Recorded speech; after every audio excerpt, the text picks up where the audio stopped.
Një nga sfidat më të zakonshme që shoh të klientët e mi në konsultat private dhe pjesëmarrësit të trajnimit Climb Greater Heights për transformimin të plot të jetës, të marrëdhënieve, të familjes, të leadershipit, të biznesit dhe pasurisë është kjo: të aktivizohesh emocionalisht nga ngjarje të jashtme dhe të humbish kontrollin. Partneri të thot diçka, një antar i ekipit nuk përmbush afatin, dikush tjetër merr njohjen që prisje ty, dhe befas rëmbehesh, i zemruar, i shqetësuar, i ofenduar, i mbyllur dhe bëhesh reaktiv. Kjo nuk është një dobësi, është kondicionim i sjelljes. Është sistemi yt nervor që reagon ndaj një rreziku të perceptuar.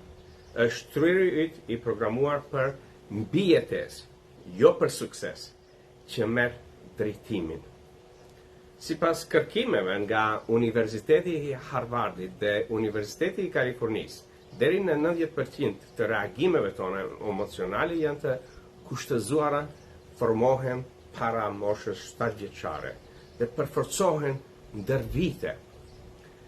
Në gjuhën e neuroshkencës, kjo quhet rrëmbimi nga amigdala, ku truri emocional te kalon logjikën dhe udhëheqjen, dhe kur je i aktivizuar emocionalisht, nuk mendon qartë, dhe dimarrja bie, komunikimi buan, marrëdhëniet thyhen.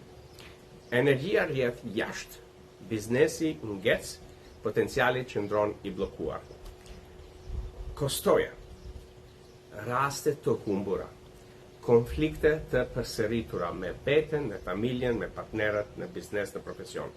Reputacioni i dobët në udhëheqje, stres i vazhdueshëm dhe djegje emocionale, qëllimi i pa plotësuar, humbje financiare, e ardhme e udhëhequr nga friga, jo nga vizioni, jo nga vlerat. Por ja e vërteta që shumica e shmangun. Reaktiviteti emocional nuk është i përhershëm. Ai është i programueshëm dhe mund ta ndryshoni. Këty hyn fuqia e vet udhëheqjes. Vetë udhëheqja do të thotë të kesh udhëheqje të mbrëmshme për të reaguar me vetëdije, jo në mënyrë që pa vetëdijshme është të zhvillosh inteligjencën emocionale, qëndrueshmëri dhe prezencë ekzekutive. Ja një strukturë e fuqishme që mësoj në trajnimet e mia të gjithë klientët. Vetëdija. Vëzhgoje reagimin tënd pa gjykim. Ndërprerje, ndal, merr frym, ndërprerje, autopilotin. Interpretim, pyet e veten, çfarë kuptim po ja jap kësaj? Është e vërtet. Rikornizim, kalimin nga reagimi në përgjigje e udhëhequr nga vizioni dhe nga vlerat.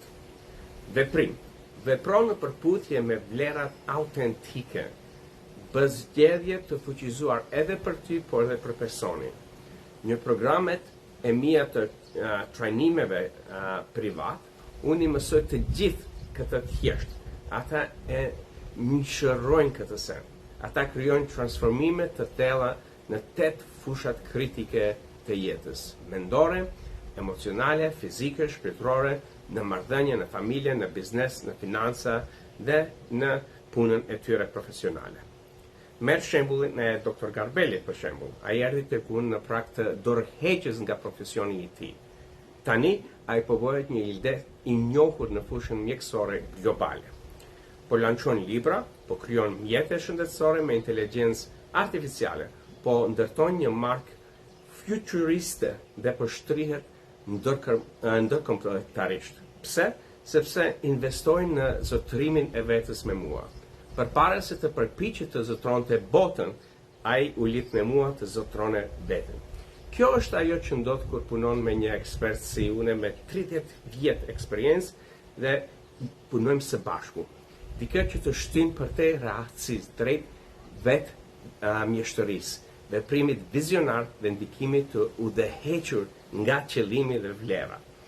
Nëse je gati të ngrihesh, fillo këty.